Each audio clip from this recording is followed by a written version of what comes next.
애플리케이션 박스 검증은 어떤 단계에서 진행을 하는 거죠? 분석 단계. 분석 단계에서.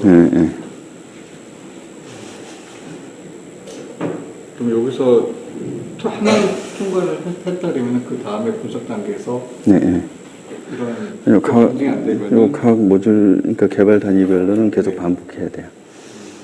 한꺼번에 전체를 하는 게 아니라 이터레이션이기 때문에 이터레이션 대상별로 계속. 그리고 이제 그거 가지 못하면 진행을 안 하는. 그렇죠. 진행이 안 되는 거죠. 그게 안 되면.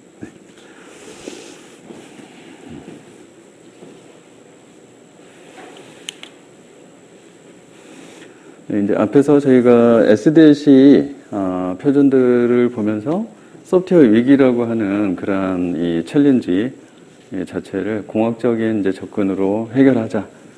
이렇게 되면서 이제 SDLC를 통해서 프로세스를 개발 수명주기 관점으로 정리하는 이제 그러한 내용들을 봤고요.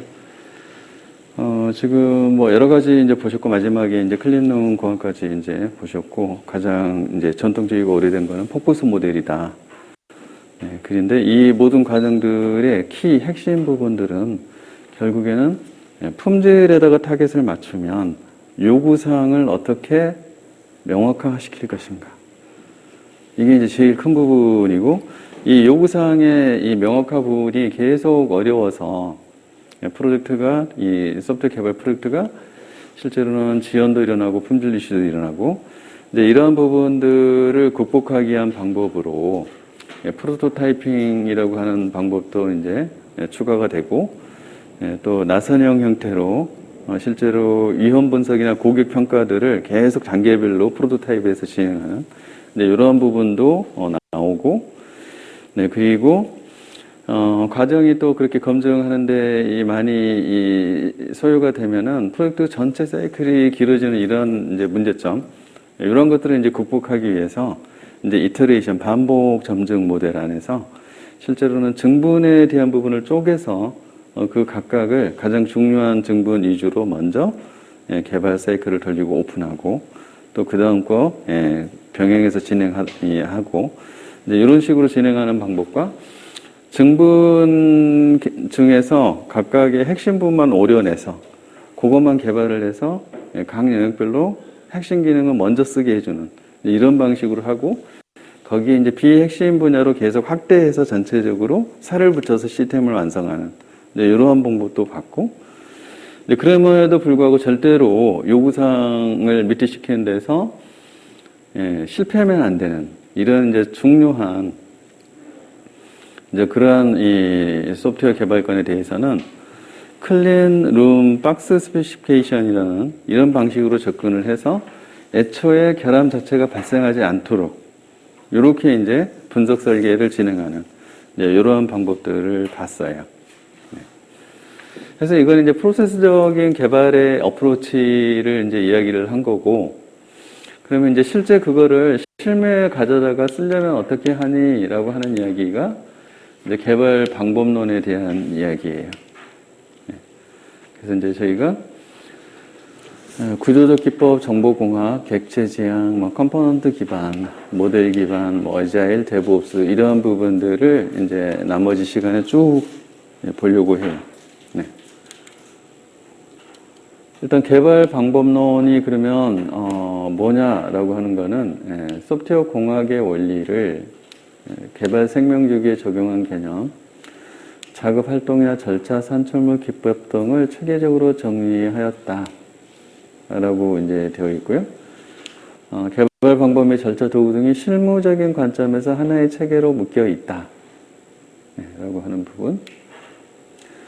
이게 왜 필요할까? 이제 SDLC 정의된 거는 일단 이 표준 하나의 프로세스로서 기가 작용은 하지만, 실제 개발을 하기 위해서는 개별 이제 개발 환경이나 고객 이제 업무 특성에 따라서 뭔가 막 달라지더라는 거예요. 근데 그런 것들을 좀 묶어서 조직 자체의 개발 경험을 축적하고 재활용을 하기 위한 무언가가 필요해. 그렇게 했을 때만 생산성이 좀 더 조직 단위로 달라질 수가 있다라고 이제 생각을 하는 거예요. 그래서 작업을 표준화하고 모듈화한다. 이제 이런 개념이 들어오게 되는 거고, 그다음에 프로젝트 관리를 효과적으로 하기 위해서 일단 수행 공정들을 가시화하기 위한 그러한 노력들도 이제 필요하고, 이제 그렇게 되면은 표준 프로세스를 가져다가 커스터마이징을 자기 조직에 맞게, 프로젝트에 맞게 할 뿐더러 그거 자체를 통제할 수 있는 툴들 안에 기회를 심어 놓겠죠. 그래서 툴에서 보여주는 상태를 가지고 관리 통제를 하기 위한 그런 부분들이 가능해지는 거죠. 그 다음에 절차 표준 용어, 이제 정형화된 절차나 표준 용어는 이게 이제 의사소통할 때 조직 내에서 동일한 이제 단어는 동일한 의미로 전달이 돼야 뭐 회의를 하든 또는 문서로서 산출물에 기재를 하든 혼선이 없는 거죠. 이제 그런 부분들도 정의를 하고, 그다음에 각 단계별로 이제 검증이나 종결 승인을 통한 일정 수준의 품질 보장. 그래서 그 단계 말 검토라고 하는 단계들을 정의를 하고, 거기에서 그 단계를 종결할지 말지, 그래서 넥스트 단계로 갈 수 있을지 말지, 이런 부분들까지 세밀하게 기준을 정의를 했다라는 이제 그런 측면들로 이야기를 하는 거예요. 그래서 개발 방법론의 구성 요소 안에는 이제 작업 절차나 작업 방법, 산출물, 관리, 기법, 도구.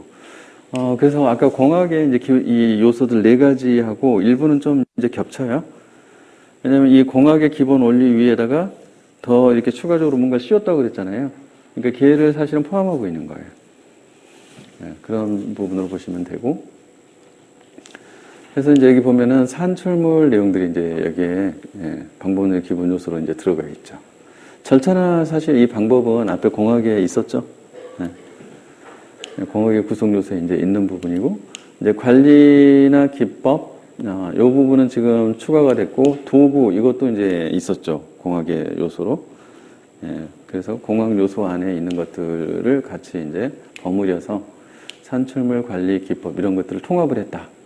라고 이제 이야기를 하는 거예요. 네. 그래서 이제 구조적 방법론부터 시작해서 뭐 60년대 굉장히 이제 빠르게 이제 나왔죠. 그래서 소프트웨어 위기에 대한 챌린지가 68년이었으니까 정보공학 방법론 80년대, 객체지향 90년대, 뭐 CBD 2000년대, 뭐 이 이후에 뭐 에자일까지 지금 뭐 데브옵스 여기까지 나와 있죠. 그래서 이 방법론들이 이제 주로 깔고 있는 SDLC가 있을 거예요. 그래서 구조적 방법론은 포커스 모델, 정보공학 방법론은 포커스 모델이나 프로토타입, 객체지향은 반복적 점증적 개발 방식, CBD는 반복적 개발 방식 이렇게 되어 있네요. 네, 그래서 일단은 뭐 요 중심으로 이제 매핑해서 좀 이제 생각을 해보면 될 것 같고요. 이 중에서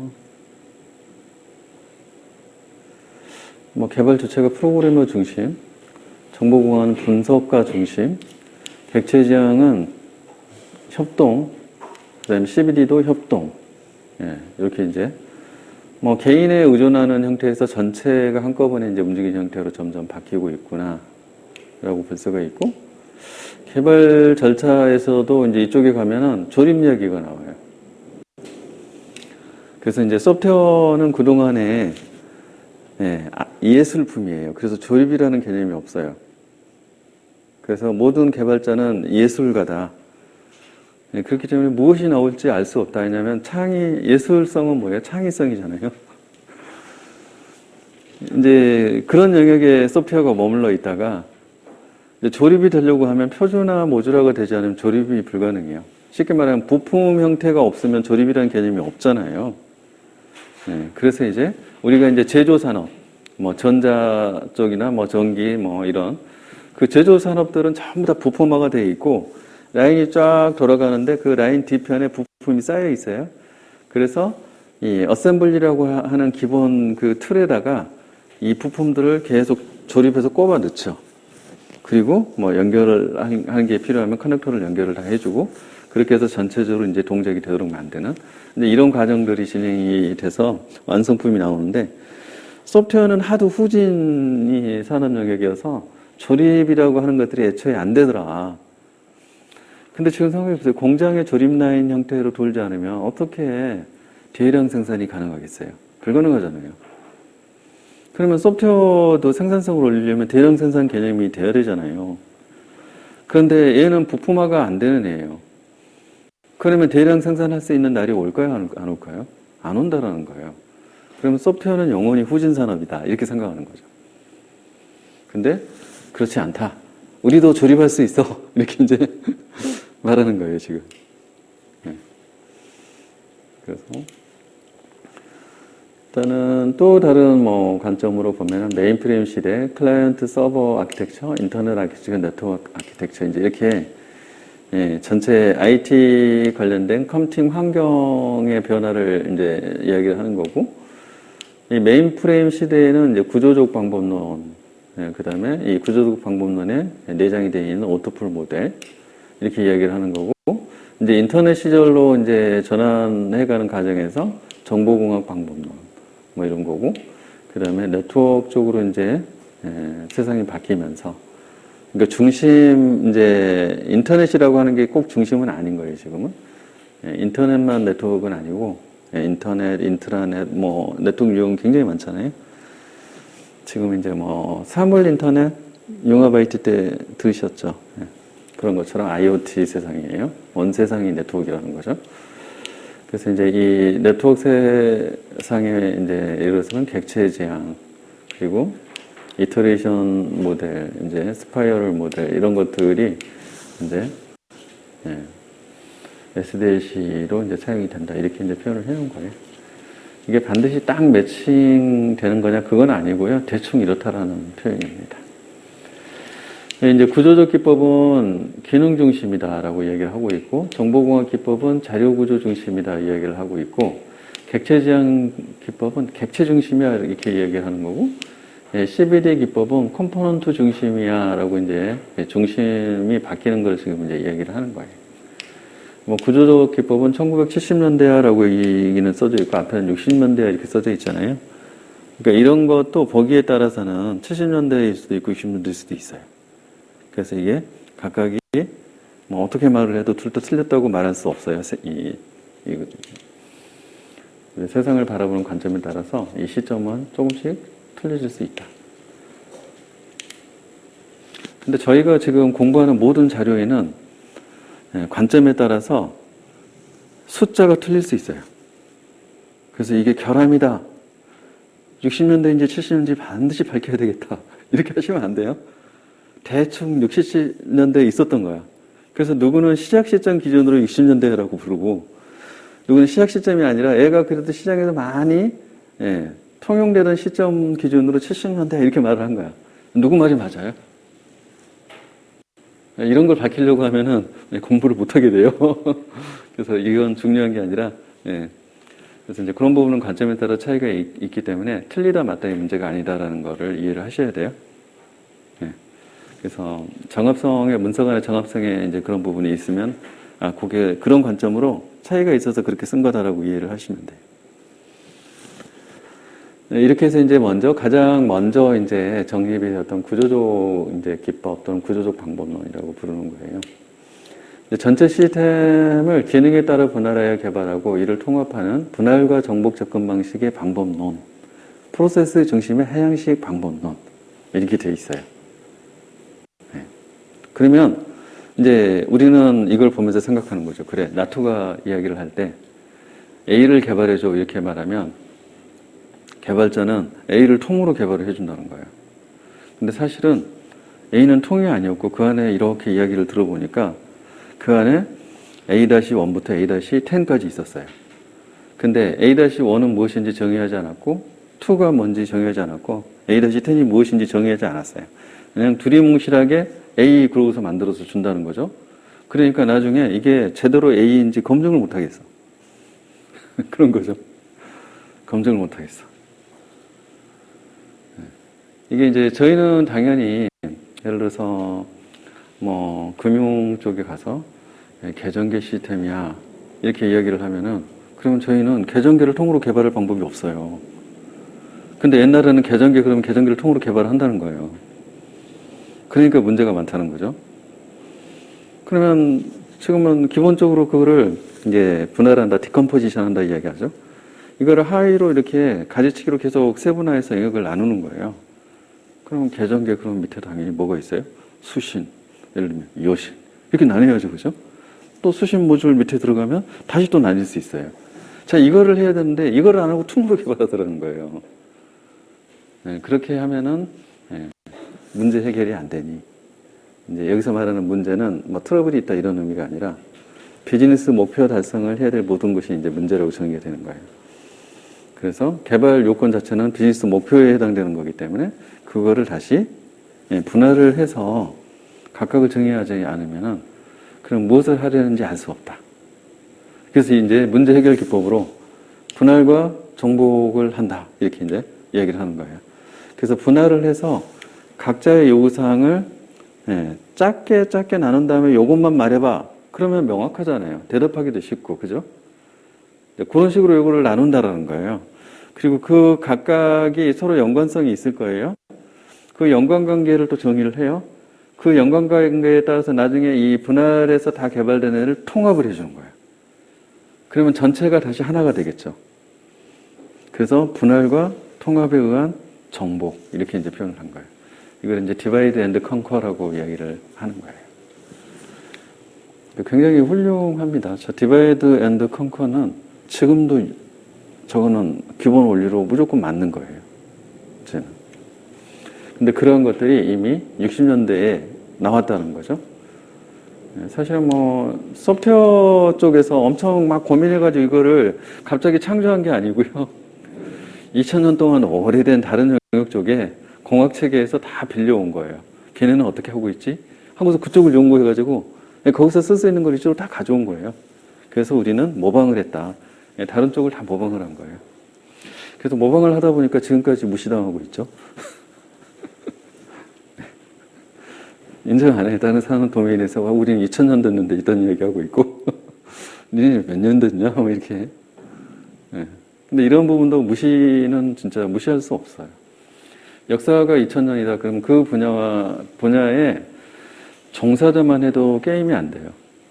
그 다음에 그 분야에서 연구한 연구 성과들을 논문이라고 우리가 말하는 그런 연구 성과들만 종합을 해도 게임이 안 돼요. 그거를 단기간에 따라잡을 수가 없어요.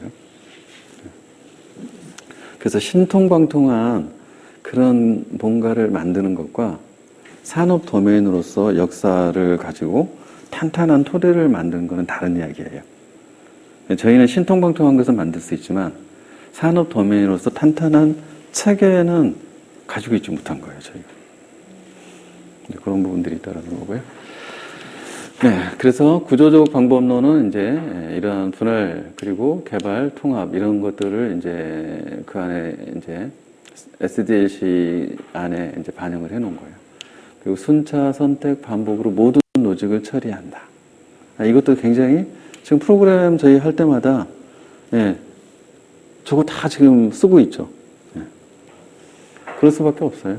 뭐 우리가 말하는 시퀀스라든지 또는 루프 구조라든지 이 제어 구조 이런 것들은 전부 다 이런 데서 이미 나왔던 거예요. 그리고 나서 요구사항을 파악하고 도형 중심의 다이어그램을 이용하여 문서화한다. 근데 이 부분이 지금 엄청나게 큰 거죠. 다이어그램 저게. 저희가 지금 분석하고 설계할 때 전부 다 뭐 하고 있어요? 그림 그리고 있어요. 네, 그림 그리고 있어요. 근데 저게 너무나 이제 중요한 거예요. 왜냐하면 설계라고 하는 것의 기본이 바로 저런 거예요. 우리가 만들려고 하는 어떠한 목적들은 시각화되고 가시화되고 이렇게 하지 않으면 요구사항을 낸 사용자하고 커뮤니케이션 자체를 할 수가 없어요. 그런데 저러한 이 도형 도식화가 우리 쪽에서만 갖고 있는 것일까? 아니죠. 이미 건축 토목 말씀을 드렸지만 거기는 순 그거밖에 없어요. 이미 거기에는 그게 확실하게 자리를 잡고 설계 도면에 의해서 목적물을 최종적으로 완성하는 이런 구조로 되어 있어요, 걔네는. 우리도 그런 식으로 하려면 어떻게 할 수 있을까? 근데 우리는 만드는 게 소프트웨어예요. 건물이나 이런 구조물하고는 완전히 딴판이야. 이런 거죠. 하지만 컨셉은 다 빌려올 수 있는 거예요. 그래서 이제 이런 다이어그램 중심으로 분석 설계를 하는 방법을 도입을 한 거죠. 그래서 이제 주요하게 도입된 원리들을 보면 이제 추상화, 모듈화, 구조화, 단계적 형상화 이런 것들이 이제 이때 들어왔어요. 이제 추상화라고 하는 것은 문제를 이해하고 표현하기 위한 개념화를 이야기를 하는데요. 무슨 얘기냐면 A를 퉁으로 개발하죠. 그러니까 그게 뭔데요? 이렇게 되는 거예요. 근데 이 추상화라고 하는 개념이 이제 없으면은 그러면 그 A라고 하는 것에 실제로는 세부적인 이제 기능들이 예를 들어서 100개가 있어요. 난 100개를 다 뒤져야 돼. 근데 그 100개 중에 10개는 주요한 거고요. 나머지는 있어도 되고 없어도 되는 것이요. 근데 나는 있어도 되고 없어도 되는 90개를 치중해서 그것까지 다 분석할 거예요. 그럼 바보가 되는 거예요. 그렇죠? 왜냐하면 10개만 해주면 되는데 90개를 하는데 주요한 기간이나 공수를 다 쏟은 거야. 이렇게 하면 안 되잖아요. 그러려면 중요한 게 무엇인지를 파악하는 이게 먼저 필요한 거예요. 중요한 게. 예를 들면 이 강의실 안에서 뭐 건축가 입장에서 여기 지금 하얗게 도색해 놨잖아요. 저 하얗게 도색한 게 별로 중요한 거 아니에요. 건축의 핵심은 아니에요, 제가. 근데 저 하얀 도색을 설계하기 위해서, 요구사항을 파악하기 위해서 주요한 공수와 기간을 투입했다. 그럼 미친 거잖아요. 예. 목표가 저 도색이 아니란 말이에요. 이 구조물을 만드는 게 목표란 말이에요. 그럼 뭐예요? 사실은 주요한 것은 자, 강의실이 A야. 자, A를 만들어줘. 그랬더니 하얀 도색을 이야기하면은 이거는 이제 그걸 만들 능력이 안 된다고 보는 거예요. 왜? 이 A라고 하는 강의실의 주요 요소가 무엇인지 이게 지금 추상화거든요. 중요한 거를 뽑아서 그거를 추려내는 거예요. 그리고 그거를 가지고서 보여주면 누가 봐도 강의실이네 하고 알 수 있어야 돼. 그거를 우리가 이제 추상화를 한다라고 얘기하는 거예요. 중요한 거를 뽑아내는 거. 그럼 강의실이 중요한 건 뭐예요? 일단 강의를 해야 돼. 그럼 뭐가 있어야 돼요? 강사가 있어야 되네. 그죠? 그 다음에 학생이 있어야 돼. 그죠? 그 다음에 뭐예요? 강의를 한다는 건 뭔가를 강사하고 학생 간에 전달하는 거잖아요. 전달하려면 전달하는 건 강의 콘텐츠가 있어야 돼요. 맞죠? 자, 우리가 일단 강의실 안에 그러면 같이 모여서 얼굴 주고받고 대면을 해야 되니까 공간이 필요하네. 그래서 강의실이라고 하는 물리적인 공간이 있으면 돼요. 자, 요거만 있으면은 강의가 될 수 있네요, 보니까. 그죠? 그래서 이 네 가지가 있어. 이게 지금 뭐 하려고 하는지 알 수 있니? 라고 누구한테 물어봐도, 강의실, 강의하는 거네. 누구든지 다 알 수 있어. 그럼 이건 성공적으로 한 거예요. 그러면 그것만 일단 만들면 돼요, 그죠? 그 다음에, 여기 책상이 있어요. 근데 책상이 꼭 있어야만 강사하고, 그 다음에 수강생하고 컨텐츠를 전달할 수 있을까요? 책상이 없으면 전달이 안 될까요? 어떻게 생각하세요? 책상이 반드시 있어야 돼요? 강의하는데? 아니죠. 네, 이렇게 알 수 있는 거예요, 우리는 지금. 네. 이런 것들이 지금 이 추상화 단계에서 정확히 뭐야? 라고 이제 이 디파인을 하는데 굉장히 중요한 거예요. 왜냐면 우리가 강의실의 일반적인 모습은 항상 보면 칠판하고 책상이 있단 말이에요. 그래서 우리가 강의실을 규정할 때 칠판하고 책상이 핵심 모델링의 이제 개체야. 그래가지고 칠판하고 책상을 가져다 놓고 이렇게 막 이제 보여줘요. 그러면 반드시 강의실에만 걔가 있을까요? 강의실 아닌데도 걔가 있을 수 있어요. 보니까 회의실이야.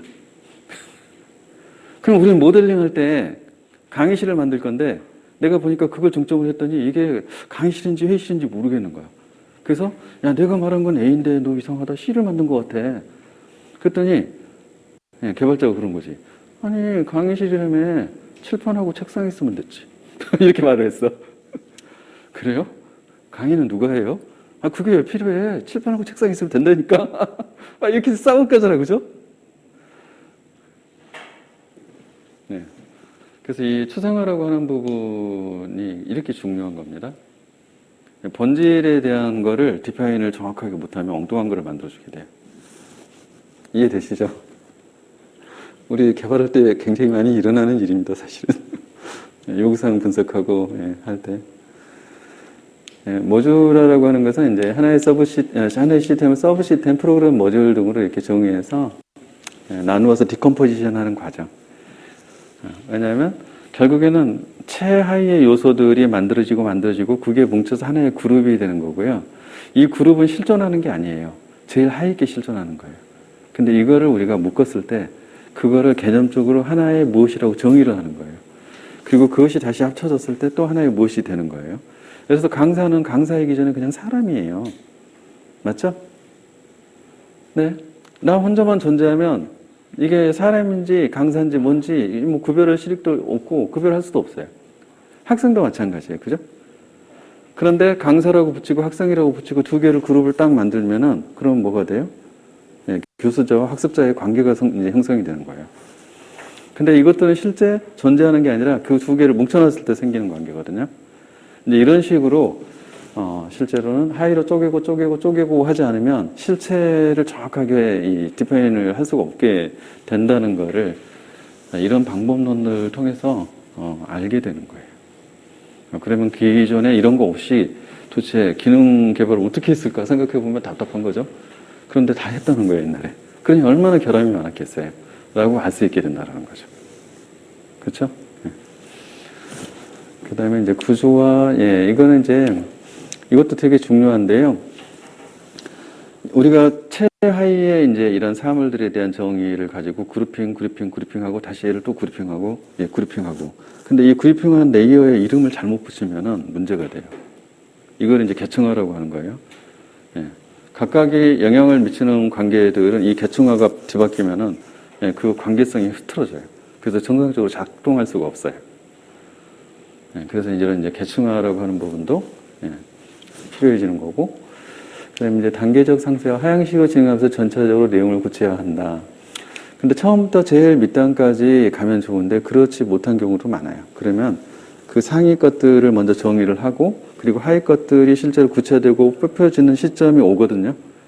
처음에는 다른 것들이 정의돼야만 그 다음에 정의될 수 있는 것들이 있어요. 그러면 이것들이 정의 안 됐을 때 얘가 안 보이겠죠. 근데 이게 정의되고 나면 나중에 걔가 보이게 되겠죠. 이런 식으로 점점 이제 시간 흐름들이 이제 진행이 되면서 구체화되는 것들. 이런 부분이 생기더라는 거예요.